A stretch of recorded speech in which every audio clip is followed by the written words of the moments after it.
Previously on Dumbgeons and Dragons. You guys acquired an airship. You guys have been traveling for the better part of 2 days down the Sword Coast, seeing some general mayhem occurring in large and small towns. Rancis yells to you and says, "Oh boy, we're almost here. Almost at the Borskier Bridge, right where we need to be. We're Bram the White, right where he was last seen." You see 2 human paladins standing guard. Hey, we're looking for a real powerful wizard. I know who might have seen him. Bolo's tent. She runs the pub. Okay, maybe you have seen a dwarf in purple robes. Dwarf with a purple robe? That dwarf there, he's a hero. Make no mistake there. But he and his entourage shortly thereafter took off straight away for the hills, quick as cats, you know. You guys mount up and ride towards the Serpent Hills. Onward, Buttercup. As you approach the statue, you hear the sudden sound of grinding stone. Halt! You come before Diderius. Diderius extends wisdom, and Diderius offers knowledge. Which do you seek? I would like wisdom. Diderius shall grant you what you seek. The room is nearly darkness now, but you make out the faint outline of a door on the left wall of the room, and written on that door in bright white chalk is the word safe. Welcome to Dungeons and Dragons. I'm your Dungeon Master, Russ Moore, and with me today is Amy Moore. Hey there. Who do you play, Amy? Thia Anastasia. And Carla Johnson, who plays... Nulara Moonbrook. Hi. And Tom Laird, who also is playing somebody. Yep, I sure am. Flint Firebeard's my character's name. Fantastic. How's everybody tonight? Doing great. How are you, Russ? Super awesome. Super good, Russ. How you doing, buddy? I'm doing okay. Just a little technical difficulties off the top here, but we're doing okay. Are we doing okay? We're doing okay. I hear we're doing okay. Yeah. I heard more we were doing okay. We're doing all right. What's going on in everybody's life? That was not a question I was prepared for. Apartment. I think you guys are the only ones with excitement in your lives. Yeah, I don't need to speak for you, Tom. Yeah, I'm excited about the new Blade Runner movie, but that's about it for me. That looks good. It looks like it's going to be really good. Yes. Amy and I are moved and in our new apartment, and we're Harry Pottering it right now. We are in a closet. Surprisingly, with the blankets we've hung up, not a lot of echo, so that's good. It was my idea. Amy's got good ideas. She's very smart. Now, will your mean aunt be hiding your letters from Hogwarts on you, or what's the deal there? Probably. She tried to stop us from doing a podcast tonight, I think is what was the thing. And then Russ smashed that beer bottle, which is how he cut his finger, and told her to back down. He was like, step off, auntie. I like it. We are a 5th edition actual play podcast, and we tell the lovely story of Flint, Thia, and Nulara as they are trying to save the world from the cult of the dragon. We are also on Patreon, which you can find us at patreon.com/dumbdragoncast. And if you become a patron, you could have an episode dedicated to you. Like tonight, our randomly generated person who we are dedicating this episode to is actually another podcast, the Tales from the Fandom podcast, run by one David Ginsburg. Love that guy. Hooray for David. So awesome. He's a fantastic guy. Thank you, David. You rock. And your podcast is great, too. Speaking of his podcast, you should check it out, not only because it's amazing, but because we are going to be on it towards the end of October. What? You don't quote me on the date, but I think it's around October 23rd. I am looking forward to it. You, too, could have an episode dedicated to you. Just visit patreon.com/dumbdragoncast, and we'll give you a little shout out and a thank you. And thank you to all our other supporters on Patreon and Twitter and Facebook and everywhere who are downloading and listening to the show. Thanks, everyone. Thanks, everyone. Let's play some D&D. You leave the room with the watchful statues and enter this new chamber. The floor here is set with a beautiful tile mosaic, showing a knight in plate armor wielding a glowing sword against a chimera in the light of a blazing mosaic sun. The light in this room is only what is coming from the door, so it is getting to be very dark. Those with dark vision, you're good. Excellent. Those without dark vision, not as good. I can't remember if Nulara has dark vision or not. I do not. I do have a flaming sword that I can pull out and light on fire if I'm worried. That's or we cool. could hold hands. To you, Nulara, being not dark visioned, it's nearly pitch black in this room with the exclusion of like a sliver of light. This chamber is a high vaulted dome with a deep inset ledge circling the room 10 feet wide and 15 feet up. Flint and Thia, on the west wall, you see a door, and beside that door, there is the word safe written in chalk. Also in the room, another door to the north, which is straight ahead of you. Does it say definitely no monsters here? It doesn't say anything. And an open passage to your right. Okie dokie.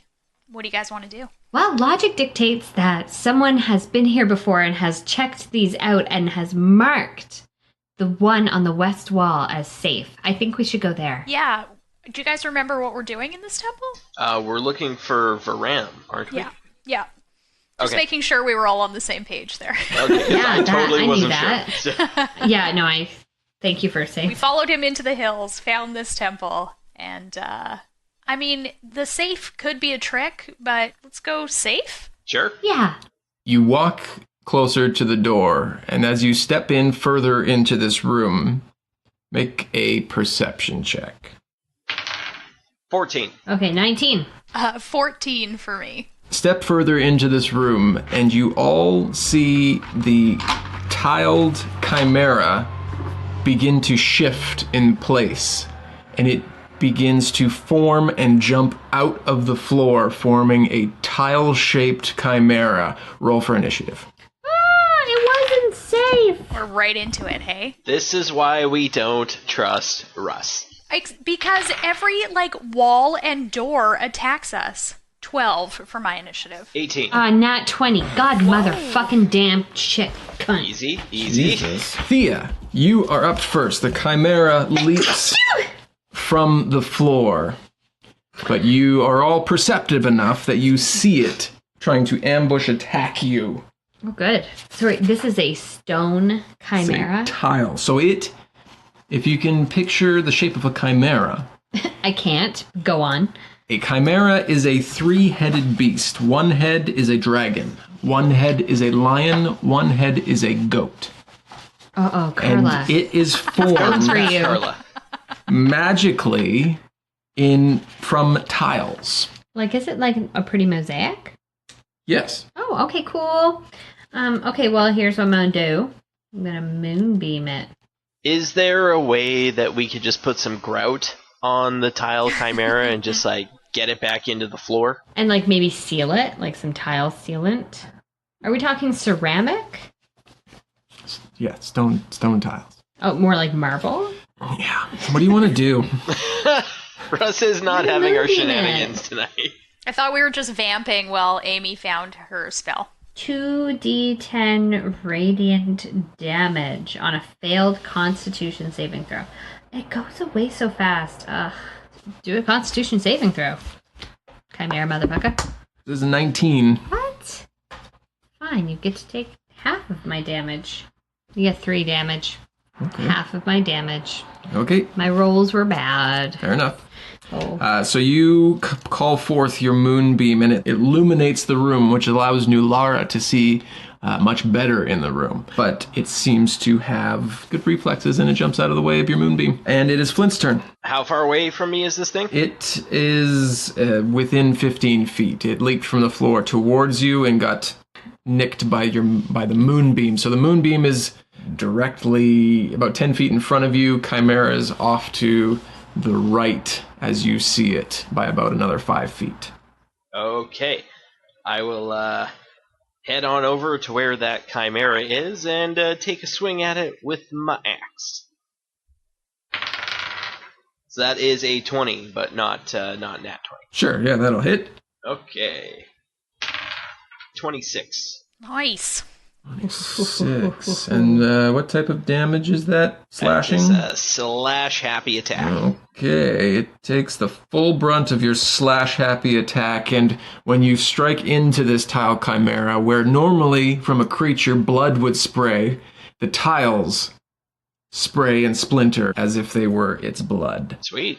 I guess I'll do that all over again with my second attack. You betcha. That is not going to cut it. That's funny. It wasn't a crit It's not fail, gonna but it cut was the next worst thing. Ooh. What did you roll? 8? 9 in total. 9. Okay, yeah, that will miss. So you strike again, but the chimera dodges out of the way and flies up to the ledge and targets Nulara and Thia, and it lets forth its breath weapon from the dragon head.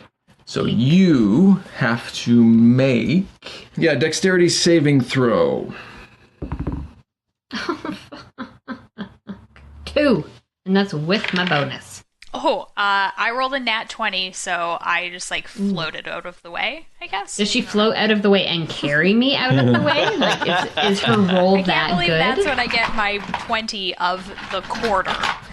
That's why I swore so much. I got my 20 for Stupid friggin' dex save. initiative. Yeah, so Nulara, you take half as the I'm still of the mindset that if you crit a save, you shouldn't take any damage. Yeah. Yeah. I'm yeah, you also, would yeah. You'd think that, but you'd be wrong. The chimera lets forth its breath weapon, and it spews tiles down at you, as breath weapons do. And lots of dice.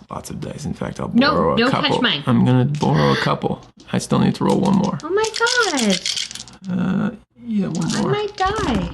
I don't like what you're adding. Thea, you take 38. Oh, you're using 38 25. bludgeoning damage. Nulara, you take half of that, so that's 19. Yikes. Hate it when we have technical difficulties. Russ gets so mean. Oh, isn't he pissy? God damn it. Moonbeam's concentration, is it not? Yeah. Roll to see if you maintain your moonbeam. No, I don't fucking maintain shit. So the room is in near darkness now. Damn it. Now it's Nulara's turn. Yay! The chimera remains up on this ledge, Which is how high in the air? 15 feet up. Well, then I can't use my best weapon, which is a real pain in the butt. Well, Donnie and I, we're so simpatico. Because I can't use my flaming sword right now. It's not going to help me as a weapon. But Donnie can see in the dark. Yes. And we can speak and he can send me telepathic images. So he's Sure, just going to yeah. show me in my mind where the dumb tile chimera is. And I'm going to shoot it with a crossbow in the dark. Yeah. Which would be amazing, except everyone I'm with can see in the dark, so they don't even think it's a big deal. Oh, but we support And it you. remains to be seen if I can actually do it. But let's see what happens. That is a 20. I will assume that is a hit. Yes, I hope.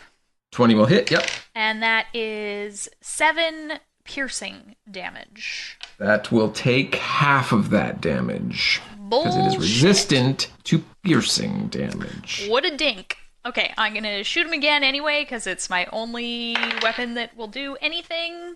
That is a 6, so I'm going to assume that is not a hit. 6 is not a hit. Your first arrow sinks in, but ricochets off some of the tiles. Your second arrow goes wide. And we're back to Thea. Before I do anything else, I'm going to mass cure wounds because otherwise I'm not going to last very long. So 30-foot radius, 3d8 plus my spellcasting modifier. 8, so we get 16 back. Nice. I like that way better. Yeah, me too. Now I'm only a little bit bloodied. Okay, so you're good. Flint, you're up. Okay, so this chimera is still up on that ledge. Yeah, you bet. Am I able to shimmy up the ledge? It is vertical 15 feet. Yeah, you could probably get up there. You have a ladder. I do if needed. I was just curious. Isn't it your axe that turns into the ladder? No, it's my rod of lordly might that I have in my pack sack. Yes, I recall now. In the old Jansport. That's right. The Jansport. It's more of an Arcturus bag. It's got a lot of room. Yeah, we'll say that you could make it up to an area beside the Chimera. Beside him enough that I can swing my axe into his belly. Yeah, sure. Give it a whirl. Excellent. That is a 17 and 7, 24. 24 will hit. 8 and 12 is 20, and 4 is 24. Hey. 24, all right. And slashing, it will take all of that. And how's this Chimera looking? As you strike into it, more tiles clack and spread away, and it seems that it is missing a large chunk of the tiles that were once making it up. Okay. I will take another swing at it because, I'm a fighter and that's what I do. Mm-hmm. And that is a 18. 18 will hit. Sweet. 13. Takes that and lets out a bellow from the lion head, and it's its turn now. And you hear the clacking of the tiles together as it raises its dragon wings and tries to recharge its breath weapon, but it does not do that. So it flies up into the air and goes to attack you, Flint, and it makes a move. It gets 3 attacks. It goes to bite you and try to butt you in the head with the goat head. Awesome. And scratch you with one of its claws. So the bite is a 14. Not enough. The claw is a 20, not critical. Definitely enough. And the horn is a 19. Enough. The lion rears back and roars and strikes you with its clawed tile paw. For 2d6 plus 4, that will be 8 slashing damage from its claw, and then rams you with the goat head for another 2d6 plus 4. That's another 10 bludgeoning damage. It flies to the other side of this room. This room is about 40 feet across and perches on the opposite perimeter of the ledge that's created there. And now it's Nulara's turn. Did Flint use his ladder to get up there, or he was able to just, get on up there? Yeah, he climbed out the ladder. Great. I'm going to do that. You are currently at the entrance you came in, so it is 40 feet on the other side. So you're just hopping up in a specific spot. So you're not going to be able to make it all the way. I hate that Flint is literally the only one of us actually fighting this thing right now. Not your fault. Just no. Thia and Nulara are having bad luck with their rolls. It was not your fault. It's just not working out great. Then I'm going to have to do my crossbow business again, because it's my only, is it? I can make us all invisible. Guys, what do you think? Yes, Russ's favorite spell. I'm going to hit it with my crossbow, I hope. I'm not going to on my first attack, because that's an 8. Well, it's dark. It's dark. So... I'm trying to do this psychically with my pseudo dragon. It's hard. That is a 17? 17 will be good, yep. Okay, good. That is 9 piercing damage, which I know it won't be. Yeah, that's half. I am also casting Hail of Thorns. Okay. So because I hit a creature with a ranged weapon attack, the spell creates a rain of thorns that sprout from my ranged weapon. In addition to the normal effect of the attack, the target must make a dexterity saving throw. Okay, I will do that. That is a 9. Great. I don't know how I know what it needs to It'll be your spell save DC, which should be at the top of your spells page there in the middle. That's a 14. That is a fail. You failed at that. Failed. Except it's piercing, so whatever. It all comes out in the wash, doesn't it? Because he only takes half piercing. But creature takes 1d10 piercing damage. If I use it at a higher level, which I may as well do because I've given him 3 damage so far, the damage increases by 1d10 for each slot above first. Sweet as. He gets an extra, that's 7, and 5 is 12. So actually an extra 6 piercing damage. Perfect. So yeah, you let loose your first arrow, and Donnie's like, "Sorry, I didn't see where he really was." But then narrows you in on your second arrow, and the thorns come out and impale some of the tiles, and they stick to the wall based on your spell and crossbow attack. Did you move at all, or were you going to hop up on the ledge? No, I'm not going to get up on the ledge. I'll move like more into the center of the room so that because the room's 40 feet across, right? So if I'm a bit more central, I have a bit more access to the Chimera. And Donnie this time, by the way, is just doing nothing because it's tile. And what's he going to do? Sting it? Well, he's helping you see, exactly. So he's busy. Exactly. Yeah, that's fair. Thea, you're up. Where is everyone in relation to me right now? So I feel like I'm just like in the entrance of the room. I haven't really moved in. You are still in the entrance. Flint is above you and to your right on the ledge. Nulara has moved into the center about 20 feet from you. And the tile chimera is on the ledge opposite you about 40 feet away and up 15 feet. Okay, well, I'm going to call lightning down upon this bitch. 3d10 lightning damage. And you need to make a saving throw. What kind of saving throw? The kind that you have the worst amount of stuff for. Dex. That's a 6. Okay, 3d10, let's do it. That's 12.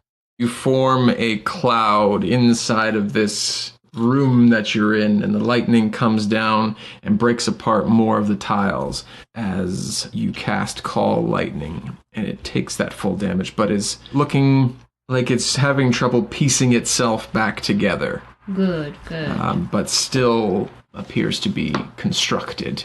Flint, you're up. Okay, how far away from me is this thing? If you were to jump down and directly run at him, you're about 40 feet away. If you were to run the perimeter, you've got to do at least 60 feet. Okay, so either way, I wouldn't really be able to reach him. There's the dash action, which allows you to double your speed for use of one action. In a sense, you could run the perimeter and get to him, because I think your speed is 30, yes? Or is it lower? I think it might even be 25. Yeah, okay, well, we can say if that's what you want to do, you could make it to him, but you'd have to spend one action to get to him. I'll move my 25 feet towards him. Are you staying on the ledge, or are you jumping down into the room? Maybe I'll stay on the ledge. Okay. And I will throw some of my hand axes towards him. Sure. Let me just find my stuff for my hand axes. All these alternative weapons makes it so much harder. All right. First one. That is a 14. 14 will hit. Oh, excellent. I was not expecting that. All right. And that's 5 damage. More tiles fall to the floor as you hit this, but is still in the fight. Excellent. I will throw another one at it. Hit. And that is a 17. 17 will also hit. And 6 damage. As you throw the second axe at it, it is struggling to keep itself constructed, but still, the two heads that are remaining, mostly, are the goat and the dragon head. The lion head in the center has all but fallen apart from the amount of tiles that this creature has lost. The dragon lets forth another breath weapon at Nulara in the center of the room. Make a dexterity saving throw. Okie dokie. That is an 11. That is not enough. Oh, what a surprise. Listen to all of those many dice. Thank God Thea healed me. You're welcome. Because I'm about to get gotten. 34 bludgeoning damage. Oh. Me. Sheesh. What's left of it flies a little bit cockeyed to the west side of the room above the door that said safe beside of it, just for spatial understanding. Mm-hmm. And it is Nulara's turn. I'm going to hit it again with the crossbow because I can still do Hail of Thorns. Going to miss on that one. pretty significantly. 14, was that a hit before? Was that a hit? 14, yeah, 14 will hit. So that is... so you have to do... Is a dex. Yes. That's a 10. So that does not save. So that part was a 9 plus 7. So 16, so you get 8. 8 damage. You release your second bolt from your crossbow, and it strikes dead in the center where you could assume this creature's heart is, and the tiles explode and clatter to the floor, and it is dispatched. And I yell, I'm not Salazar, don't be mad! Hey, you gave it damage earlier. Yeah, like 3. Flint fully killed that creature, except that very last strike. Yeah. I scurry over and collect my crossbow bolts. And I go get my axes. Oh, I guess I also pull out my sword. It's on fire, because I say muy caliente, so I can see to pick up my crossbow bolts. I want them back. Yeah, for sure. Okay, that's all good. You collect all of your things, and now you are standing in this eerily empty and very dark room. You have the door to the west, which is the door that has the word safe written in chalk on it. See, I thought we went through that door, and this we just went towards it, and then the chimera came to life. The chimera showed up. The door to the south is the door you walked in. The door to the north, you see a large double door, and there is an open passage which appears to be, once you're collected yourselves and are looking around your surroundings, appears to be a hallway that descends into a deeper, darker chamber. I use Healing Word on myself. I'm going to use it in my third spell slot, so I'm going to get 3d4 plus my spellcasting bonus. I assume our plan is the same. We're still just going to head towards that safe door. Yeah, well, I'm hoping like when we get Chimera there, didn't want us to go there. Exactly. I'm hoping when we get there, it doesn't mean that it is safe, although it will be safe. It means that it is a safe, and it's just full of like treasure and shit. Ooh, that's fun. Because that's how they mark things in temples, right? They just write it on with chalk.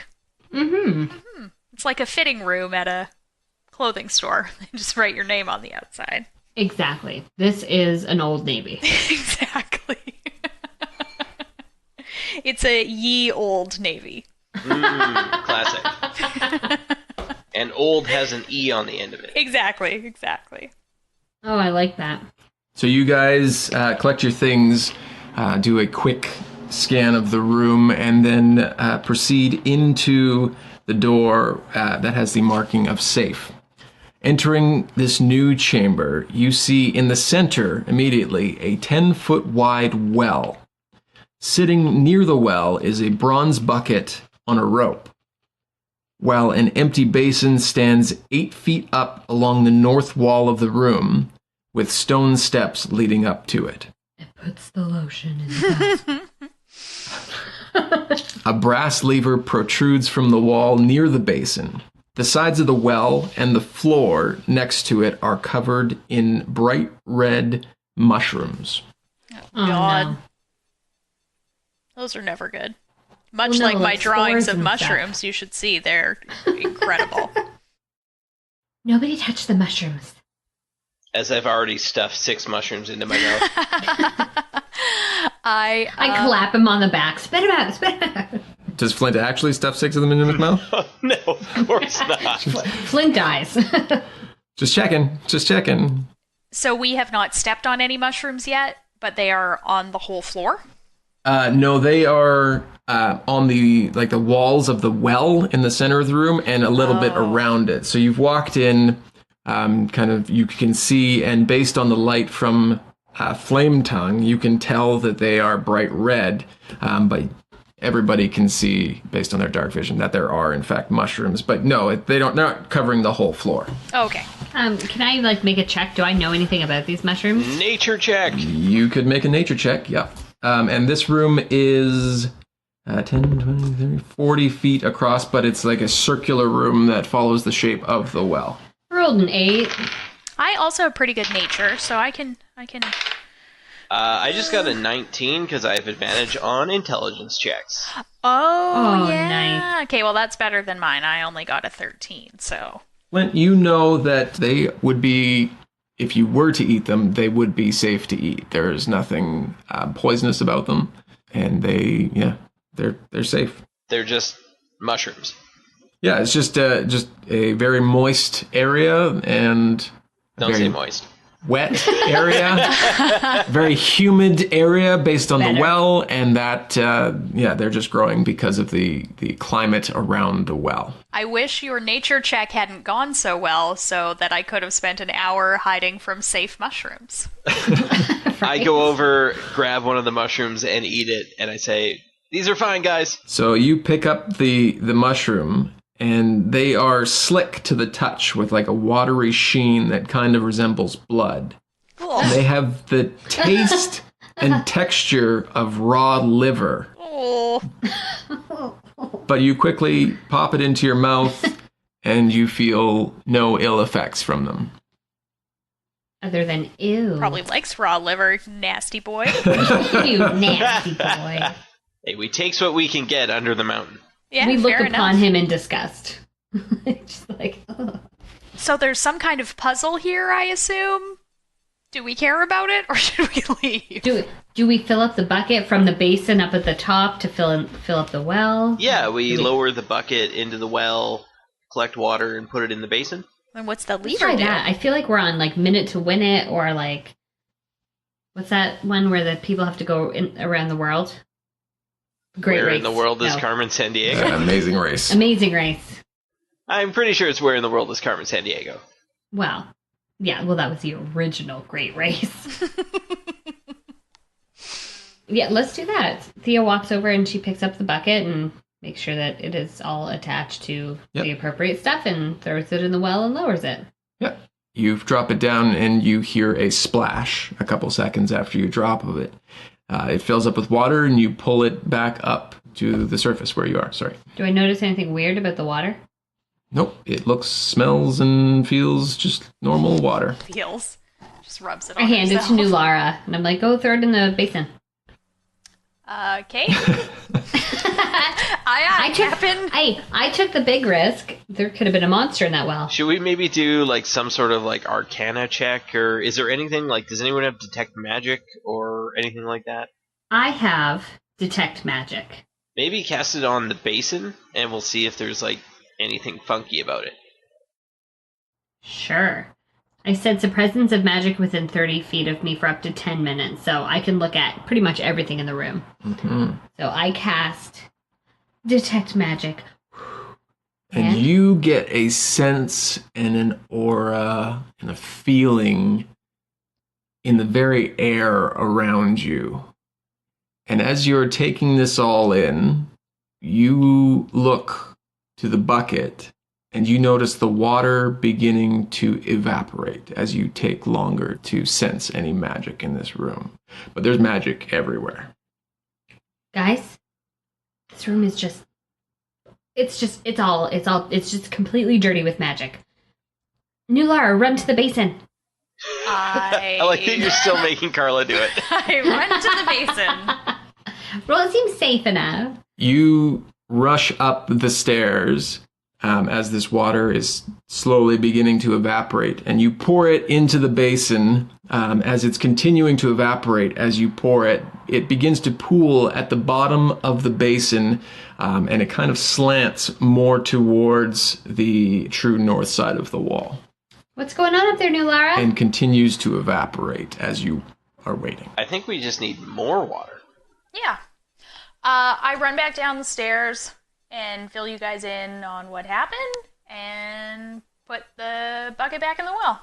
You drop the bucket down and fill it back up and bring it back to the surface and run up the stairs, and you make it up before it begins to evaporate again, and you pour it into this basin, and it stays in the basin. Okay, guys, it worked that time. I filled the basin. Now what? You want me to do something with this lever, or what do you want me to do now, boss? Bossy pants? As you're finished yelling down to your friends, you look back and you notice the water begin to evaporate again. Water's evaporating, guys. You just said it was fine. The situation is fluid. That's a good one. But We all have a little chuckle in the midst of this serious situation. Oh, okay. Can you, by lever, what do you mean? It is a brass lever, so like a long protruding piece of brass from the Like a wall slot that looks machine like... arm. Yeah. Okay, I wasn't, okay, I run back down the stairs, fill up the bucket again, run back up, pour it in, pull the lever. When you pull the lever, you see a small opening form in the bottom of the basin, and the water disappears beyond the wall. What's our end game here? I know. Guys, I think we're just in a washroom. I don't even know what I'm doing. This is just a bathroom. I filled up the basin. I pulled the lever and the water drained. It flushed. So Hence, toilet. I filled up a sink and then I let the water out. What do you want me to do here? Neat. We're all really proud of you, Nulara. Maybe we should check another door, because I don't know if I have the mental capacity for this room right now. You guys are doing great. Oh, Jesus. And there's no other changes in anything in the room? Nope. We don't see where that water goes. No, you can't see where the water goes to. It just goes beyond the wall to the northern direction, beyond the wall. But nothing else changes in the room. If your kind of detect magic is instantaneous, or does it last a while? Yeah, it's 10 minutes. Okay, nothing seems to change with the magical aura of the room, other than that the water is funneling out somewhere. Like Somewhere northward. Somewhere to the north of the room you are in. Duly noted. I say I will forget, but at this moment, duly noted. Should we go somewhere else, you guys? I'm panting. Everybody's just watching you. I don't know. Flint, what do you think?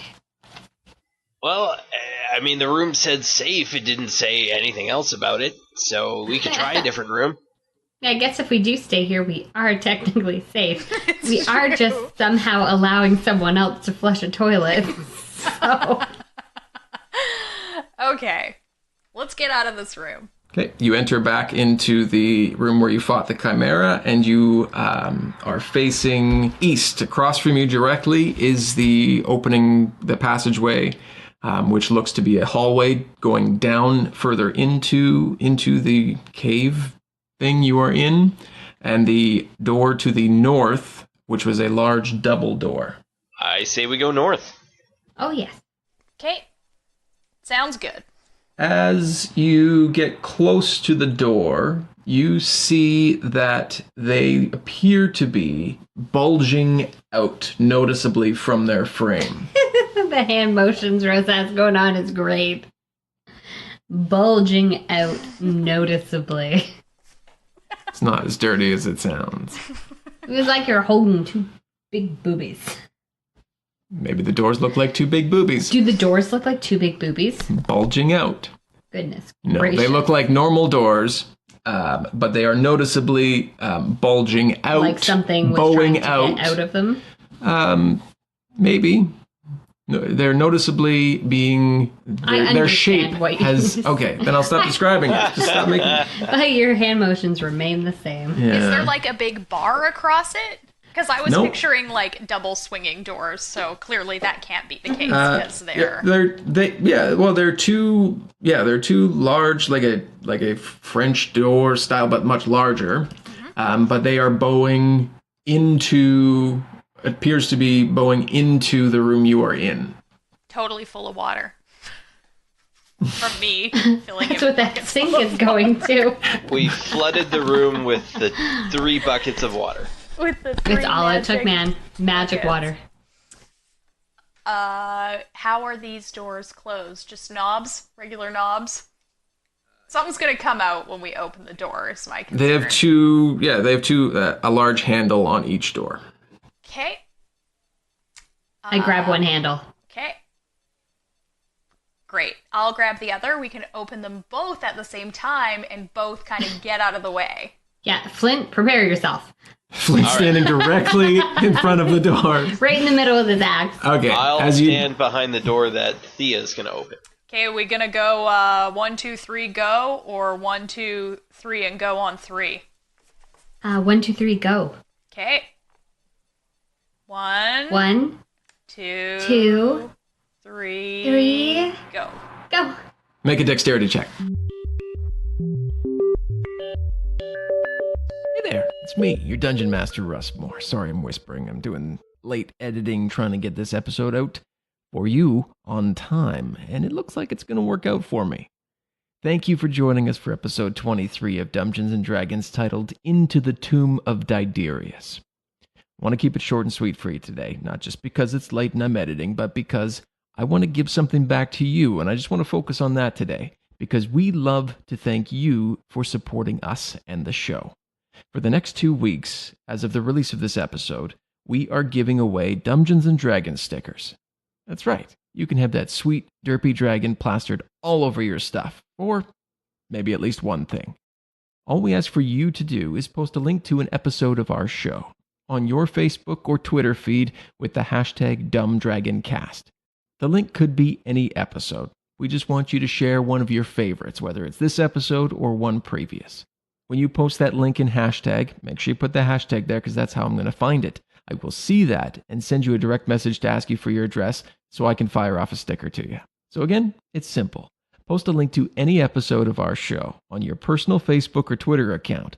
Could be any episode, like I said, this one or one of your favorites from the past, with the hashtag DumbDragonCast by the time our next episode comes out on October 25th, and I will send you your very own Dumbgeons & Dragons sticker. I'm not going to lie, it certainly helps us, but hopefully if you share it, you like what we do and don't mind helping us grow and try and reach the next level. So thank you in advance. Make sure you enter that contest by sharing a link to our show right away, because this one will only be going on until our next episode comes out on October 25th. Let's hop back into the episode, though, as Flint, Thia, and Nulara stumble their way deeper into the dark of the Tomb of Diderius. We'll chat with you hopefully over the next couple weeks here on Twitter and Facebook. Back to the show.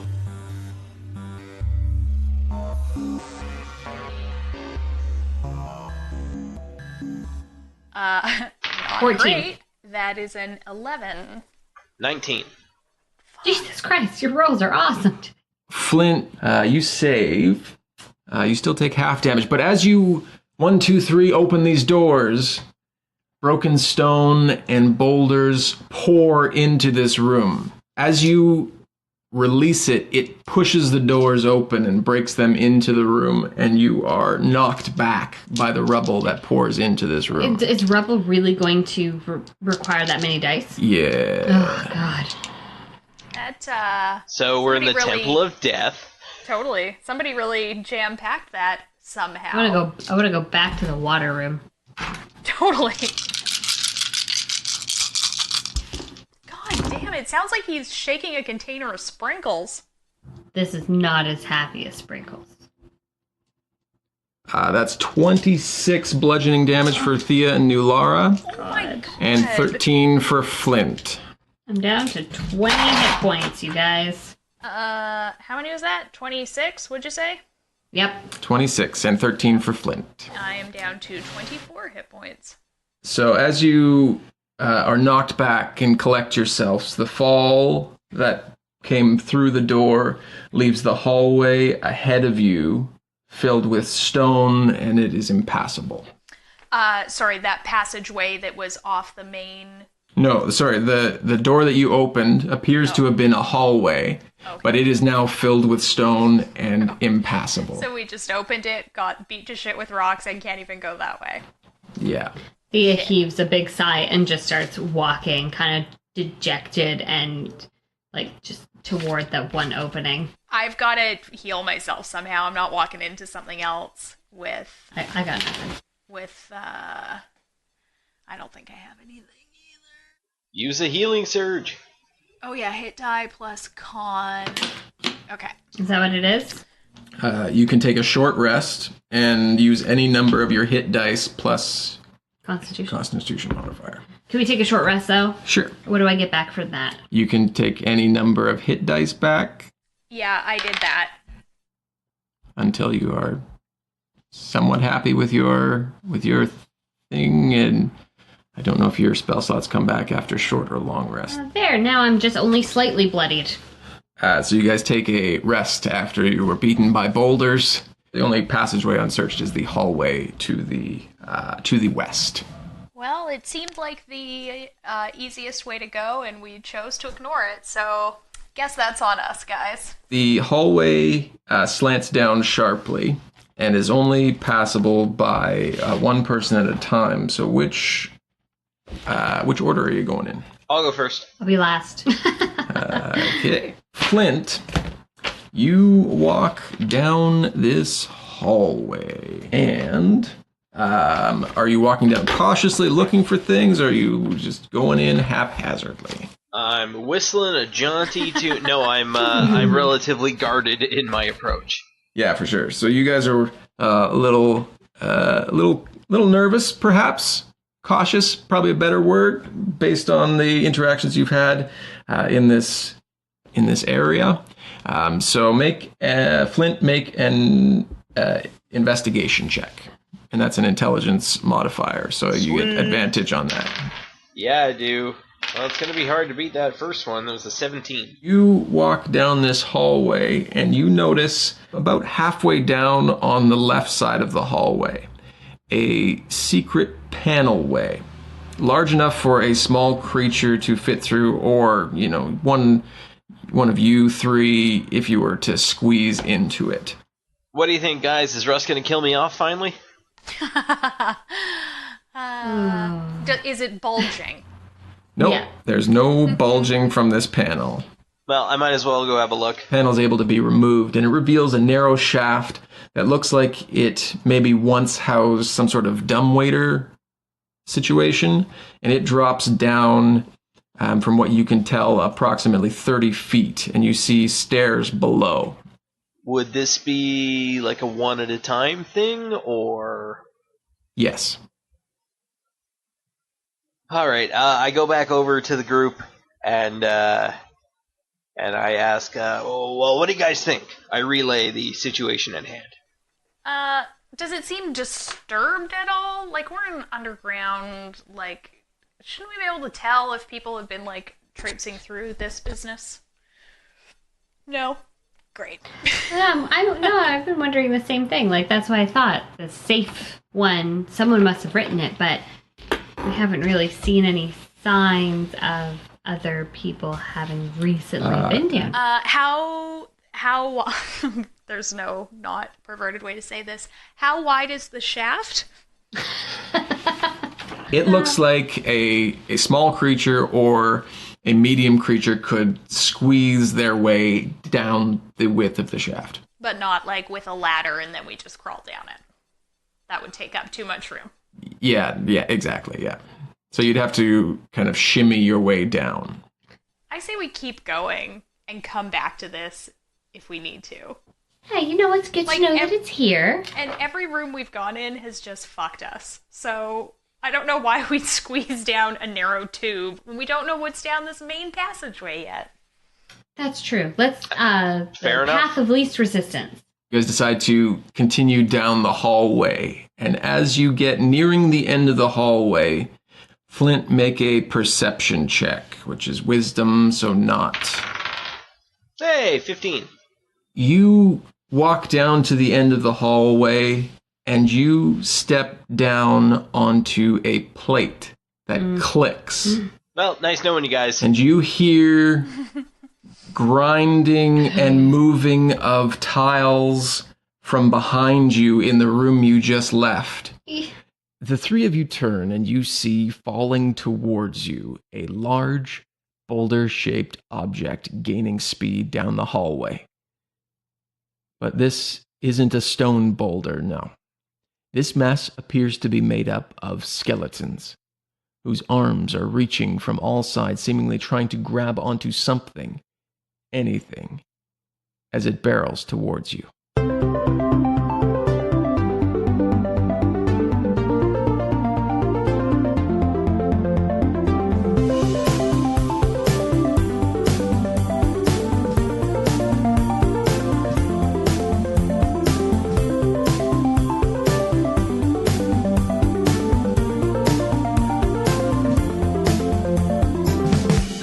Does everybody remember what happened last time? Remember what happened last time? We found that temple. Yeah. We're finding temples all over the We place. are finding temples all over the place. It's making it very hard. Tie-in. Is there going to be a crossover episode? Wait a minute. No, these temples are in two different places and 2 different times. Yeah. How would we even work that? I know Russ is trying to explain to me like why it couldn't be possible because they're in different places at different times. Like, Be a yeah, but we also play all the nightmare. same all the characters. No, I mean, you could play 2 characters at the same time. I do it all the time. Oh, yeah. And we love to make you talk to yourself. Yeah, but Yeah. Russ, we can barely play one character at the same time. Exactly. Touche. The other storyline we're talking about is available through Patreon as well. If you are unaware, we have Tom DM's The Road to Dentheros, which is a dungeon side-scroller episode available to patrons. Patreon.com/dumbdragoncast. Okay, enough pumping the Patreon, okay, guys? It comes out every 15th of the month. Every 15th. That's right. So It's like payday. You can get paid and you can listen to Road to Dentheros. It's going to be a good day for you. It's exactly 4 days from now as this releases. So get on it. Yeah, $1 a month. Oh, Easy peasy lemon squeezy. Ham and cheesy. that's what Addison says, and it's weird. I know. Easy peasy ham and cheesy? Who says that? I want to know. Hit us up on Twitter. Are you easy peasy lemon squeezy? Are you easy peasy ham and cheesy? Sounds like we're going to do a Twitter poll. You're going to need to be on Twitter for when this episode comes out. You're going to need to be on Twitter and tell me about Let me it. write it down. Ham and I need to cheesy know. lemon squeezy. You're going to find Inquiring these minds notes need next to time we know. play, and you're going to be like, what the I like how he's like seriously writing a note and he's like, ham and cheesy. I'll know exactly what it means. But when I get to the bottom of this page in my notes, I'm going to also tell you about the ham and cheesy lemon squeezy you run into, and it's going to be a badass monster. Oh no! I'm excited. Brings Okay. the chance of meatballs. Where did my pencil go? I just had it. Did you stab yourself with it? Is it behind your Thanks. ear like a real cool dude? Oh, yeah. Oh, he is always like that too. I thought you were just saying that Always because you like know. He puts pencils there because his ears are so big. I swear to God, I just had it. Oh, fuck, hold on. I gotta find a writing utensil. Oh, this is blah, blah, blah. Russ is having a good night so far. I know. I have to be here with him. I mean, when you said you had a headache, I thought that was going to be the worst for dealing with, but no. It's a Russ and his diva attitude. He couldn't even hear you say that. This will be a fun treat for him to find when he's editing Yeah. the podcast. This is an Easter egg for us. I also have only a third of a beer left, and I'm scared to ask for another one. Jesus. Russ is like, fuck you and your beer. It's not happening. Is it happening?